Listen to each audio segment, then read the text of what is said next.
glorified. നാം വായിക്കുമാറാകട്ടെ. We heard the testimonies here. അനുഗ്രഹിക്കപ്പെട്ട സാക്ഷ്യങ്ങൾ നാം കേൾക്കുകയായിരുന്നല്ലോ. And those lead us to understand and reflect on the many years, 70 years, that's as old as I am, 70 years that this pressure has been here. 70 വർഷം എന്ന് പറഞ്ഞാൽ എൻ്റെ ആയുസാണത്. ഇത്രയും വർഷം ദൈവത്തിന്റെ വിശ്വസ്തത ഓർക്കാനായിട്ട് ഇടയാകുന്നതാണ് നമ്മളിപ്പോൾ കേട്ടുകൊണ്ടിരുന്നത്. The word Rehoboth comes, as we know, from Genesis chapter 26, verse 22, where Isaac, after arguing or having difficulty with those local people, finally dug a well and he called that well Rehoboth. Rehoboth എന്നുള്ള പദം നമ്മൾ കാണുന്നത് ഉൽപ്പത്തി പുസ്തകം 26-ാം അധ്യായത്തിന്റെ 22-ാമത്തെ വാക്യത്തിലാണ്. അവിടെ ഇസഹാക്ക് ഒരു കിണർ കുഴിച്ചു. അതിന് മുമ്പൊക്കെയും തർക്കമുണ്ടായി. എന്നാൽ ഇവിടെ ഈ കിണർ കുഴിച്ച് വെള്ളം ലഭിച്ചപ്പോൾ അതിന് പേരിട്ടതാണ് റഹബോത്ത് എന്നുള്ളത്. ദൈവം നമുക്ക് ഇടം ഒരുക്കി എന്നുള്ളതാണ് റഹബോത്ത് എന്നുള്ള വാക്കിന്റെ അർത്ഥം.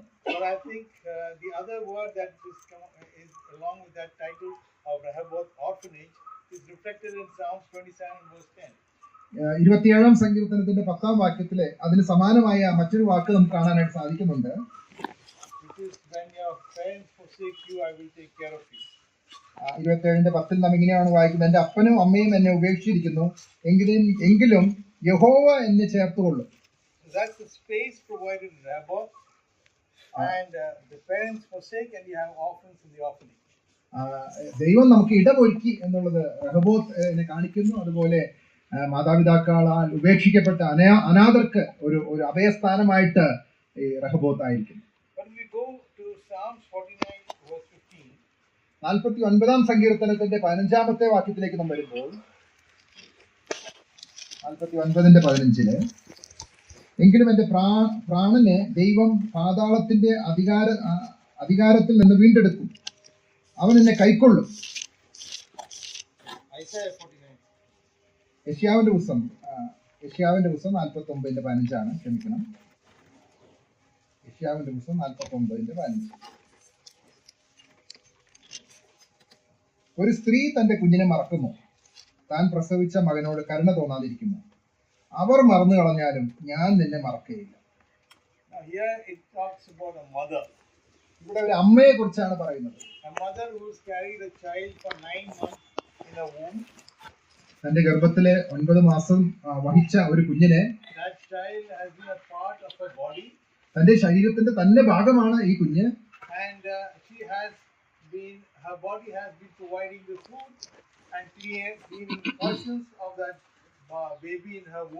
ഈ കുഞ്ഞിന് ആവശ്യമായ പോഷണങ്ങൾ നൽകുന്നത് ഈ അമ്മയുടെ ശരീരത്തിൽ നിന്നാണ്. മാത്രമല്ല കുഞ്ഞിന്റെ ശരീരത്തിലെ മാലിന്യങ്ങൾ നീക്കം ചെയ്യുന്നതും ഈ അമ്മയുടെ ശരീരത്തിൽ കൂടെ തന്നെയാണ്.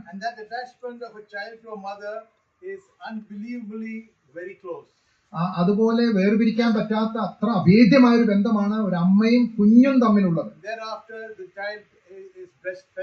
അതിനുശേഷം ആ അമ്മ കുഞ്ഞിനെ മുലപ്പാൽ കൊടുത്ത് വളർത്തുന്നു.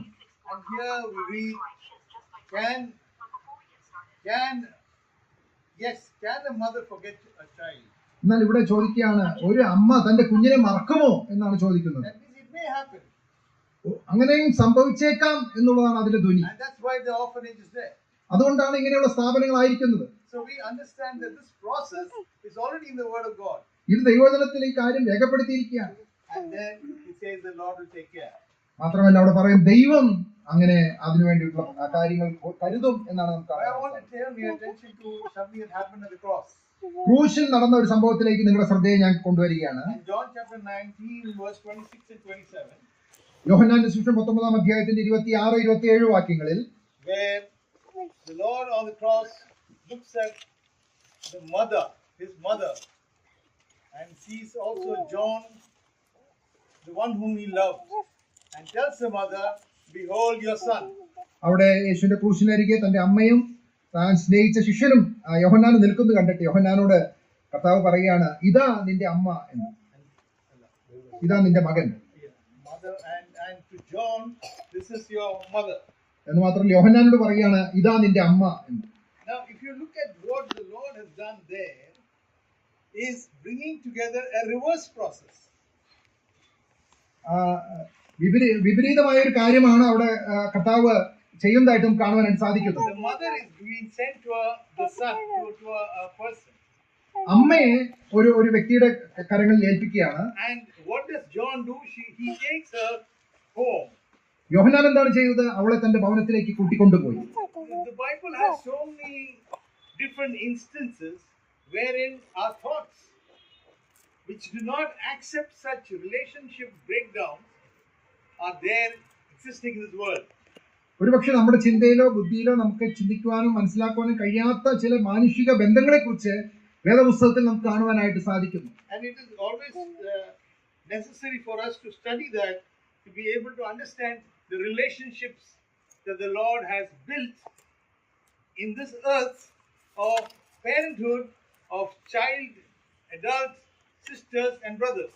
മാനുഷിക ബന്ധങ്ങൾക്ക് വേണ്ടി ദൈവം ഈ ഭൂമിയിൽ ആക്കി വെച്ചിരിക്കുന്ന വിവിധങ്ങളായ അനുഗ്രഹിക്കപ്പെട്ട ബന്ധങ്ങളെ കുറിച്ച് നാം മനസ്സിലാക്കുവാനായിട്ട് ആവശ്യമുണ്ട്.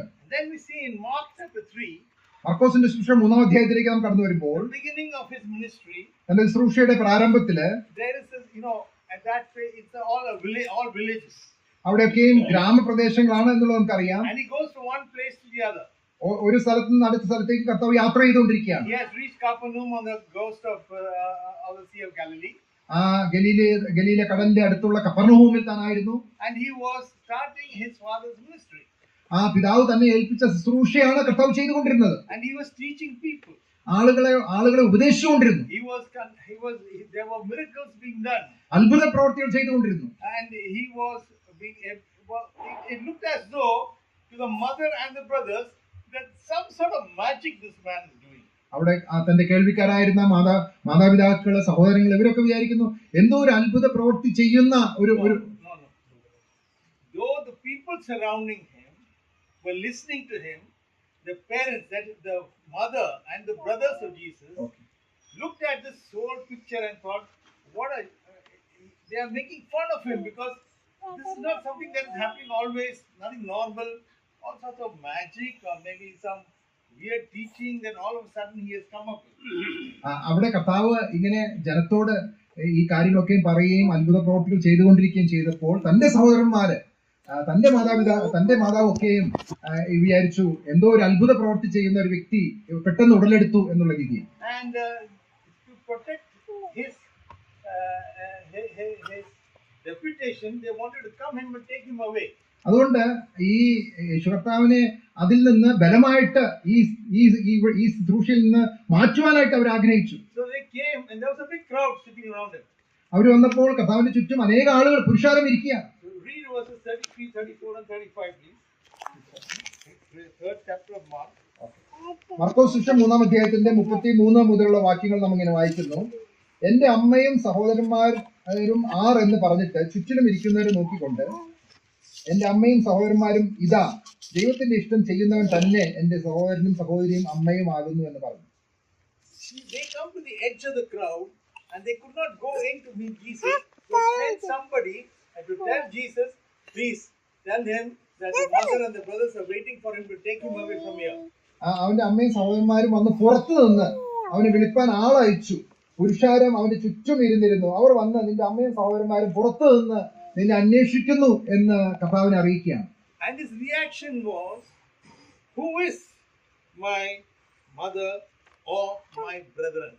എന്നാൽ കർത്താവിന്റെ പ്രതികരണം നോക്കുക, എന്റെ അമ്മയും സഹോദരന്മാരും ആർ എന്നാണ് യേശു കർത്താവോട് ചോദിക്കുന്നത്. He's sitting with a lot of people.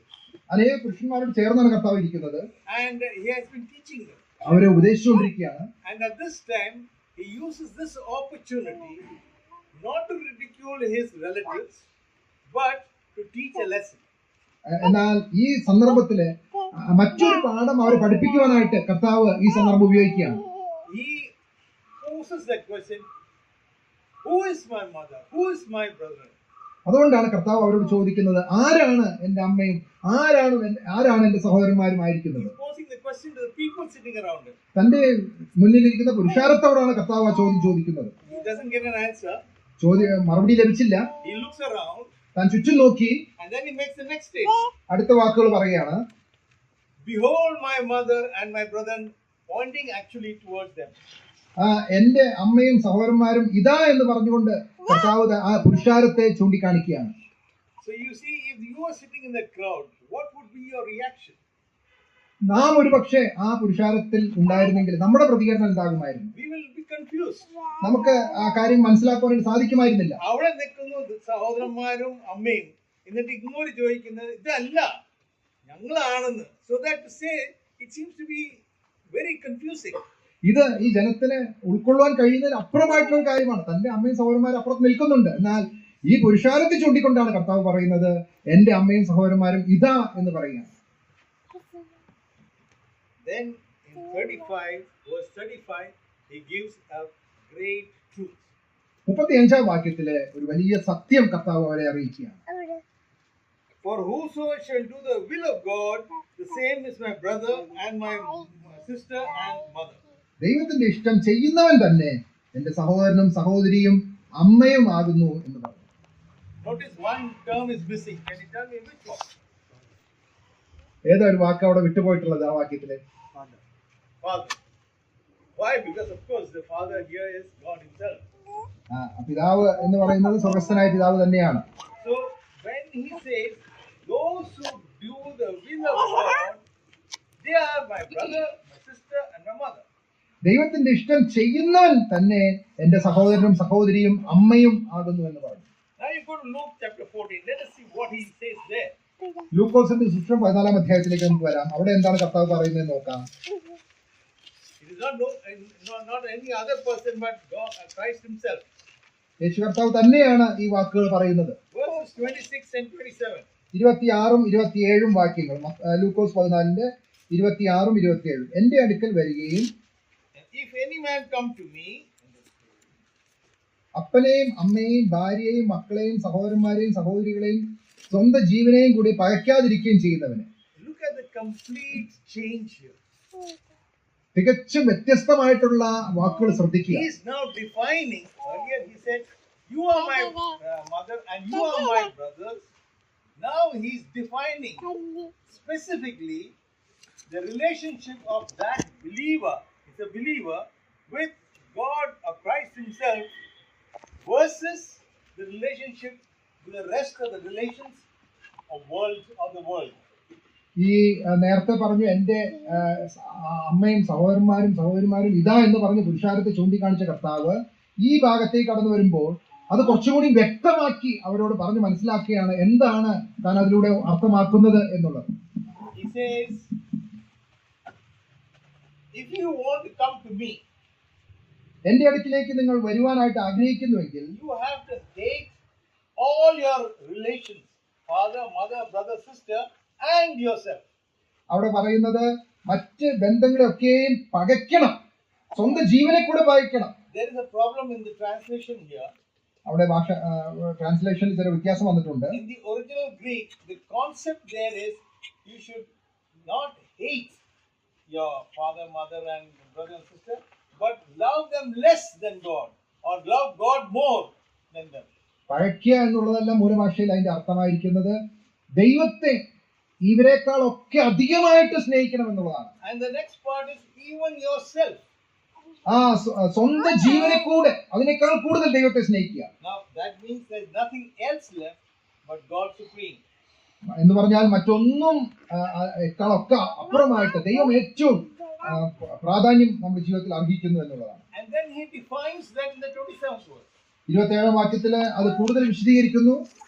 Whosoever does not bear his cross and come after me cannot be my disciple. തന്റെ ക്രൂശ് എടുത്തുകൊണ്ട് എന്റെ പിന്നാലെ വരാത്തവനും എന്റെ ശിഷ്യനായിരിക്കാൻ കഴിയുകയില്ല. Now earlier he is telling the crowd, you are my brother and sister, but now he said, if you want to come to me, you have to have a love for me more than any of the human worldly relations. നേരത്തെ കർത്താവ് പറഞ്ഞു പുരുഷാരത്തെ നോക്കിക്കൊണ്ട് എന്റെ അമ്മയും സഹോദരന്മാരും ഇതാ എന്ന് പറഞ്ഞു. എന്നാൽ ഇവിടെ ഇതൊക്കെയും വിട്ട് മനുഷ്യ ബന്ധങ്ങളൊക്കെയും വിട്ട് എന്റെ അടുക്കിലേക്ക് വരുവാനായിട്ട് അവരോട് പറയുകയാണ്. Coming to me is requiring something more. കർത്താവിന്റെ അടുക്കിലേക്ക് വരിക എന്ന് പറയുന്നതിന് അതിനേക്കാൾ ആഴമേറിയ അർത്ഥം അവിടെ പറഞ്ഞിരിക്കുകയാണ്. He says, take up your cross. തന്റെ ക്രൂശ് എടുത്തുകൊണ്ട് കർത്താവിന്റെ പിന്നാലെ വരുവാനായിട്ടാണ് പറഞ്ഞിരിക്കുന്നത്. What is the എന്താണ് തന്റെ ക്രൂശ് എടുക്കുക? ഓരോരുത്തരുടെയും ക്രൂശ് എന്ന് പറഞ്ഞാൽ എന്താണ്? What is the cross signifying ക്രൂശ് എന്തിനാണ് കാണിക്കുന്നത്? in relation to Christ? ക്രിസ്തുവിനോടുള്ള ബന്ധത്തിൽ ക്രൂശ് എന്തിനാണ് കാണിക്കുന്നത്? The cross is the best thing to do is let us go to Philippians chapter 2 verse 8. ഫിലിപ്പിയർക്ക് എഴുതിയ ലേഖനം 2-ാം അധ്യായം അതിന്റെ 8-ാമത്തെ വാക്യം നമുക്ക് വായിക്കാം. ഫിലിപ്പിയർക്ക് എഴുതിയ ലേഖനം 2-ാം അധ്യായം 8-ാമത്തെ വാക്യം.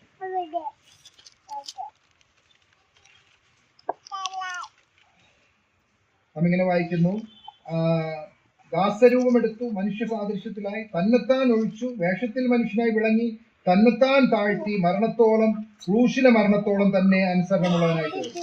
Obedience even unto the cross. ക്രൂശിലെ മരണത്തോളം അനുസരണമുള്ളവനായി തീർന്ന കർത്താവ്. Here Christ says, take up your cross. There Christ, for him, it is obedience to his cross. തന്റെ ക്രൂശ് എടുക്കുവാനായിട്ട് കർത്താവ് ആവശ്യപ്പെടുമ്പോൾ ഇവിടെ ഫിലിപ്പിയ ലേഖനത്തിൽ വായിച്ചെടുത്ത് യേശു കർത്താവിന്റെ ക്രൂശ് മരണത്തോളമുള്ള തന്റെ താഴ്ചയാണ് അവിടെ കാണിക്കുന്നത്, അവന്റെ അനുസരണത്തെ. And then you go back to Gethsemane. അതിനുശേഷം ഗെത്സമനയിലേക്ക് കടന്നു വരുമ്പോൾ There you see, not my will but your will be done. അവിടെ കർത്താവിന്റെ പ്രാർത്ഥനയുടെ വാക്കുകൾ, എന്റെ ഇഷ്ടമല്ല നിന്റെ ഇഷ്ടം തന്നെ ആകട്ടെ എന്ന് പറഞ്ഞ് പിതാവിന്റെ ഇഷ്ടത്തിന് തന്നെത്താൻ ഏൽപ്പിച്ചു കൊടുക്കുന്ന അവസ്ഥ. The same will that we see earlier on, those who do my will are my brothers and sisters. എന്റെ ഇഷ്ടം ചെയ്യുന്നവനാണ് എന്റെ സഹോദരിയും സഹോദരനും മാതാവും എന്ന് പറഞ്ഞ ആ കർത്താവ്, That will, that is the same will of God that is mentioned here. ആ ദൈവത്തിന്റെ ഇഷ്ടം തന്നെയാണ് ഇവിടെയും പറഞ്ഞിരിക്കുന്നത്. Here he addresses Father in Gethsemane. ഗെത്സമനയിൽ പിതാവിനെയാണ് കർത്താവ് വിളിക്കുന്നത്. Your will be done, he says. നിന്റെ ഹിതത്തിനാൽ ഞാൻ എന്നെ തന്നെ ഏൽപ്പിക്കുന്നു എന്നാണ് കർത്താവ് പിതാവിനോട് And പറയുന്നത്. that will is going in obedience to that will to the cross. ആ ഹിതം എന്ന് പറയുന്നത് ക്രൂശിലെ മരണത്തോളം തന്നെത്താൻ ഏൽപ്പിച്ചു കൊടുക്കുന്ന, പിതാവിന്റെ ഇഷ്ടത്തിന് ഏൽപ്പിച്ചു കൊടുക്കുന്നതാണ്. So the cross for Christ is doing the will of God. എന്ന് പറഞ്ഞാൽ യേശു കർത്താവിന്റെ ക്രൂശ് എന്ന് പറയുന്നത് പിതാവിന്റെ ഇഷ്ടം എന്താണോ അത് ചെയ്യുന്നതാണ് യേശു കർത്താവിന്റെ ക്രൂശ് എന്ന് പറയുന്നത്. Now when he says, take up your cross, in Luke he says, take up your cross and follow me. What is the cross for each one of us? തന്റെ ക്രൂശ് എടുത്തുകൊണ്ട് യേശു കർത്താവിനെ അനുഗമിക്കുക എന്ന് ലൂക്കോസിന്റെ സുവിശേഷത്തിൽ കർത്താവ് പറയുമ്പോൾ എന്താണ് കർത്താവ് നമ്മിൽ നിന്ന് ആഗ്രഹിക്കുന്നത്? Very clearly doing the will of God. വളരെ വ്യക്തമാണ്, ദൈവത്തിന്റെ ഇഷ്ടം എന്താണോ അത് നമ്മുടെ ജീവിതത്തിൽ പ്രവർത്തിക്കുക എന്നുള്ളതാണ്. So if you want to be my disciple, നിങ്ങൾക്ക് എന്റെ ശിഷ്യനായിരിക്കാൻ ആഗ്രഹിക്കുന്നുവെങ്കിൽ you have to deny yourself. തന്നെ താൻ ത്യജിച്ച് Take up your cross, ക്രൂശ് എടുത്ത് then follow me. എന്നെ അനുഗമിക്കുക. Then only will you be a disciple, otherwise you're not a disciple. അല്ലെങ്കിൽ നിങ്ങൾക്ക് എന്റെ ശിഷ്യനായിരിക്കാൻ കഴിയുകയില്ല. So when we try to understand what is this term called will of God, എന്താണ് ദൈവത്തിന്റെ ഇഷ്ടം എന്ന് നാം പരിശോധിക്കുമ്പോൾ now you know of King Hezekiah. ഹെസ്കിയാ രാജാവിനെ കുറിച്ച് നമുക്കറിയാം. Mentioned in 2 Kings. 2 രാജാക്കന്മാരുടെ പുസ്തകത്തിൽ നമ്മൾ അദ്ദേഹത്തെ കുറിച്ച് വായിക്കുന്നുണ്ട്. Where he sent a letter by the king of the Assyrians, Sennacherib, telling him that we are going to invade. അശൂർ രാജാവായ സെന്നക്കെരീബ് ഈ ഹിസ്കിയാ രാജാവിന് ഒരു കത്ത് അയക്കുകയാണ്, ഞങ്ങൾ നിങ്ങളെ ആക്രമിക്കാൻ പോകുന്നു എന്നുള്ളത് പറഞ്ഞു. And he sends it to a person called Rabshakeh. റബ്ഷാക്കെ എന്ന് പറയുന്ന ഒരു വ്യക്തിയിൽ കൂടെയാണ് ആ കത്ത് കൊടുത്തു വിടുന്നത്. Hezekiah receives his letter. ഹിസ്കിയാവ് ഈ കത്ത് ലഭിച്ചപ്പോൾ He knew the Assyrian was a big empire. അശൂർ എന്ന് പറയുന്നത് ഒരു വലിയ രാജ്യമാണ്, വലിയ സൈന്യമാണ് എന്നുള്ളത് And അദ്ദേഹത്തിന് അറിയാമായിരുന്നു. and he being the king of Israel was not able to withstand such a big army. ഈ യഹൂദ രാജാവായ ഹിസ്കിയാവിന് അത്രയും വലിയൊരു സൈന്യത്തെ നേരിടുവാനായിട്ട് സാധിക്കുമായിരുന്നില്ല. He sent people to Isaiah അദ്ദേഹം യെശയ്യാ പ്രവാചകന്റെ അടുത്തേക്ക് ആളുകളെ അയച്ചു, to ask him what is to be done. എന്ത് ചെയ്യണമെന്ന് ചോദിച്ചുകൊണ്ട് അയച്ചു. Why those people were there with seeking Isaiah? യെശയ്യാവിന്റെ അടുക്കിലേക്ക് പോയ ആളുകൾ അങ്ങോട്ട് പോയ സന്ദർഭത്തിൽ What did Hezekiah do? Read Isaiah chapter 37 verses 14 and 15. എന്താണ് ഹിസ്കിയാ രാജാവ് ചെയ്തത് എന്നുള്ളത് നമുക്ക് കാണുവാനായിട്ട് സാധിക്കും. 37, Isaiah 37, 14 and 15. യെശയ്യാവിന്റെ പുസ്തകം 37-ാം അധ്യായം അതിന്റെ 14-15 വാക്യങ്ങൾ വായിക്കാം. ഹിസ്കിയാവ് ദൂതന്മാരുടെ കയ്യിൽ നിന്ന് എഴുത്തു വാങ്ങി വായിച്ചു. ഹിസ്കിയാവ് യഹോവയുടെ ആലയത്തിൽ ചെന്ന് യഹോവയുടെ സന്നിധിയിൽ അത് വിടർത്തു. ഹിസ്കിയാവ് യഹോവയോട് പ്രാർത്ഥിച്ച് പറഞ്ഞത് എന്തെന്നാൽ, ഇസ്രായേലിന്റെ ദൈവമായി കെരൂബുകളുടെ മീതെ അധിവസിക്കുന്നവനായ സൈന്യങ്ങളുടെ യഹോവേ, നീ ഒരുത്തൻ മാത്രം ഭൂമിയിലെ സർവ്വരാജ്യങ്ങൾക്കും ദൈവമാകുന്നു. Hezekiah is the king of Israel. ഹിസ്കിയാവ് ഇസ്രായേലിന്റെ രാജാവാണ്. And here he is യഹൂദയുടെ രാജാവാണ്. the king of Judah. He was the king of Judah, the southern part of the broken kingdom. And he takes this letter, goes to the temple, pulls it open, and leaves it there and starts looking to God. ഹിസ്കിയാവ് ആ കത്ത് എഴുത്ത് വാങ്ങി വായിച്ച് ഹിസ്കിയാവ് യഹോവയുടെ ആലയത്തിൽ ചെന്ന് യഹോവയുടെ സന്നിധിയിൽ അത് വിടർത്തു, അത് വായിക്കുകയാണ്. Imagine the heart of Hezekiah. ഹിസ്കിയാവിന്റെ ഹൃദയനില ഒന്ന് ചിന്തിക്കുക. What is he doing? He's seeking the will of God. നോക്കുക, ദൈവത്തിന്റെ ഹിതം എന്താണ് തിരിച്ചറിയാനായിട്ട് ഹിസ്കിയാവ് ശ്രമിക്കുകയാണ്. He knows that in all normal circumstances that he has, it is impossible for him to be able to withstand the Assyrian army. ഈ അശൂറിന്റെ വലിയ സൈന്യത്തോട് എതിരിടുവാനായിട്ട് മാനുഷികമായിട്ട് അസാധ്യമാണെന്നുള്ള കാര്യം ഹിസ്കിയാവിന് അറിയാമായിരുന്നു. So he goes to the one and only God that he believes in and goes to the temple and opens the letter. He sends people to Isaiah, a man of God, to get some answer. He is seeking God. ഇവിടെ ദൈവമുഖം അന്വേഷിക്കുന്ന ഹിസ്കിയാവിനെയാണ് നമുക്ക് കാണുവാനായിട്ട് സാധിക്കും. ദൈവാലയത്തിൽ ചെന്ന് ദൈവത്തിന്റെ ഹിതം തിരിച്ചറിയാനായിട്ട് ആഗ്രഹിക്കുന്ന ഹിസ്കിയാവ് യശയാവിന്റെ അടുക്കിലേക്ക് ആളുകളെ അയച്ച് ദൈവമനുഷ്യനിൽ നിന്ന് ദൈവപുരുഷനിൽ നിന്ന് ആലോചന ലഭിക്കാനായിട്ട് ആഗ്രഹിക്കുന്ന ഹിസ്കിയാവ്. And that mind tells you that it is in prayer that you seek the will of God. ഇതിൽ നിന്ന് ഒരു കാര്യം നമുക്ക് വളരെ വ്യക്തമാണ്, പ്രാർത്ഥനയിലൂടെയാണ് നമുക്ക് ദൈവത്തിന്റെ ഹിതം തിരിച്ചറിയാനായിട്ട് There are സാധിക്കുന്നത്. many more examples, but I thought this was very relevant today. To seek the will of God at His throne, falling at His feet and asking what to do even before the war has started. ഇതുപോലെയുള്ള അനേക ഉദാഹരണങ്ങൾ നമുക്ക് ചിന്തിക്കാനായിട്ട് സാധിക്കും. എന്നാൽ ഇവിടെ ഹിസ്കിയാവ് രാജാവായിരിക്കുമ്പോൾ തന്നെ ആ ദൈവത്തിന്റെ മുമ്പാകെ വീണുകൊണ്ട് ദൈവത്തിന്റെ ഹിതം തിരിച്ചറിയാനായിട്ട് ദൈവമുഖം അന്വേഷിക്കുന്ന ആ രാജാവിന്റെ ആ രംഗം നമുക്ക് ചിന്തിക്കാനായിട്ട് Take സാധിക്കും. that example and bring it to our lives. ഈ ഉദാഹരണം നമ്മുടെ ജീവിതത്തോട് ചേർത്ത് ചിന്തിക്കുകയാണെങ്കിൽ We seek the will of God not by making a lot of noise all over the place, but we on our knees praying to God in silence in a quiet time, seeking His will. ദൈവത്തിന്റെ ഹിതം തിരിച്ചറിയാനായിട്ട് നാം മുട്ടിന്മേൽ നിന്നുകൊണ്ട് ദൈവത്തിന്റെ മുഖം അന്വേഷിപ്പാൻ പ്രാർത്ഥിക്കുവാനായിട്ട് ആവശ്യമുണ്ട്. This is a very constant subject that has been asked for the young people. യുവജനങ്ങളോട് വളരെ സാധാരണയായി സംസാരിക്കുന്ന ഒരു കാര്യമാണിത്.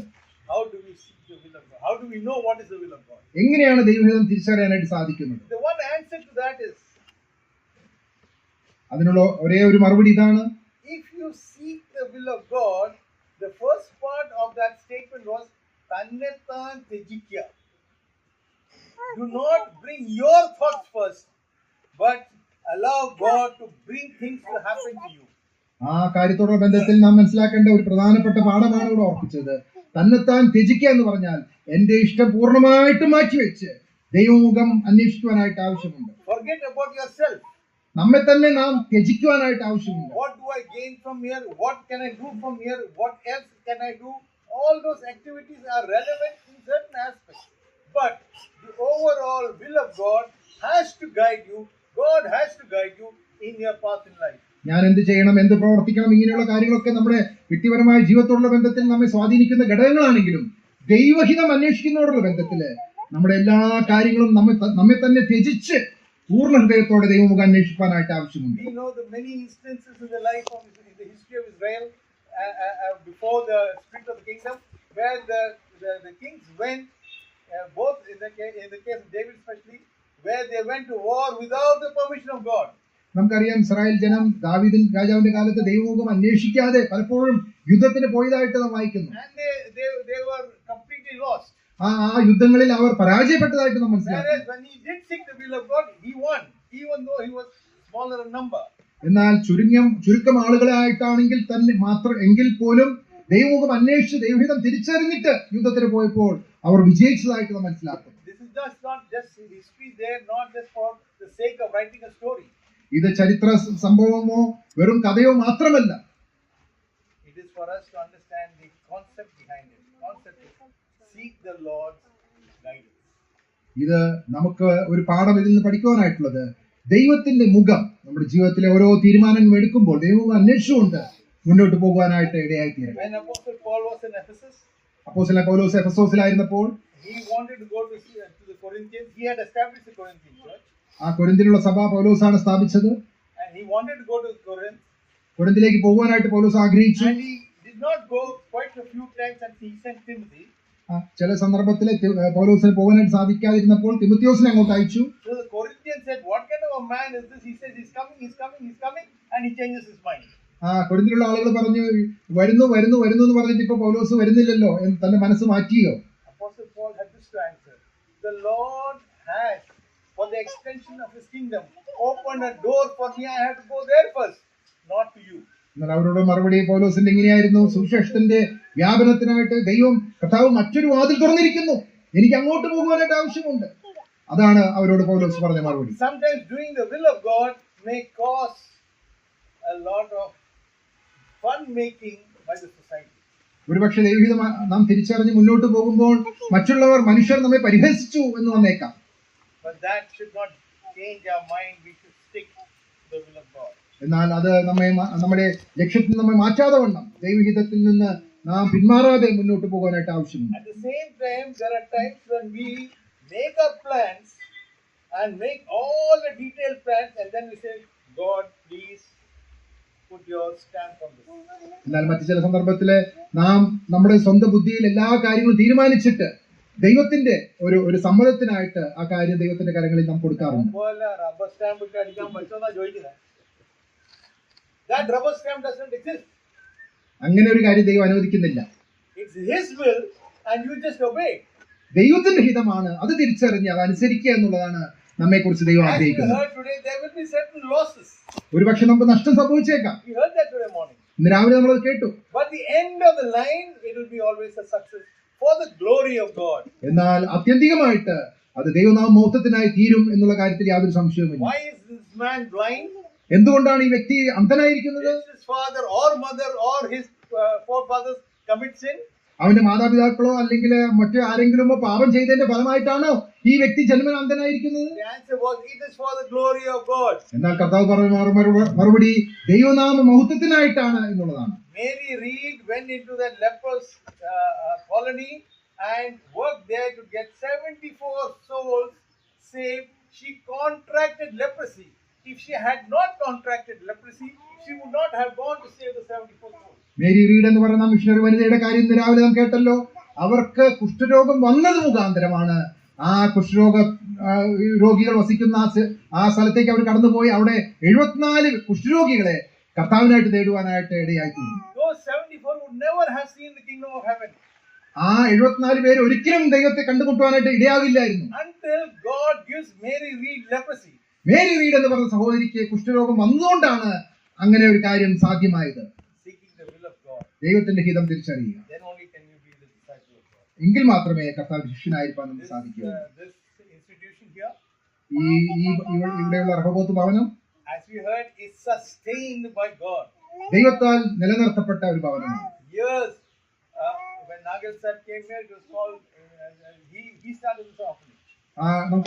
കർത്താവിദാസൻ വി നാഗലാണ് ഈ സ്ഥാപനം ആരംഭിച്ചത്. 125 വർഷം. ആദ്യം ശങ്കരം മിശയായിരുന്നു, അത് കഴിഞ്ഞിട്ട് മോളസ് മിശയായി, സാറയും വന്നിട്ടുണ്ട്. So you can imagine the number of years. You think it is any one person's abilities here? ഇവിടെ അനേക മിഷണറിമാർ കടന്നു വന്നു. ആ രീതിയിൽ ദൈവത്തിന് വേണ്ടി പ്രവർത്തിപ്പാൻ കൊണ്ട് ഇടയായി തീർന്നു. ആരുടെങ്കിലും ഒരാളുടെ മാത്രമല്ല പ്രവർത്തനമല്ല. In 1980, 85, somewhere at that time, there was a statistic.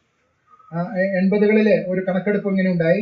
3 kilometers around this orphanage, ഈ സ്ഥാപനത്തിന്റെ 3 kilometre ചുറ്റളവില് the most dense brethren lived in this world. ലോകത്തിലെ ഏറ്റവും കൂടുതൽ ബ്രദറുകാര് തിങ്ങിപ്പാർത്തിരുന്ന സ്ഥലം ഇതിന്റെ 3 കിലോമീറ്റർ ചുറ്റളവിലായിരുന്നു. ഇന്ന് മറ്റ് പലരും ഉണ്ട്. But at that time, that is the testimony of the missionary work started from this very ground. ഈ സ്ഥാപനം മുഖാന്തരം ഈ ശുശ്രൂഷ മുഖാന്തരം ഉണ്ടായിരുന്ന ഒരു അനുഗ്രഹിക്കപ്പെട്ട സാക്ഷ്യം അതായിരുന്നു. Father and mother may forsake you, അപ്പനും അമ്മയും നിങ്ങളെ ഉപേക്ഷിച്ചേക്കാം, but I will not forget. എന്നാൽ ഞാൻ നിങ്ങളെ ഒരു നാളും മറന്നു കളയും. May God add His blessings to you. ദൈവം ഈ വാക്കുകളെ നമുക്ക് അനുഗ്രഹിച്ചു നൽകുന്നു.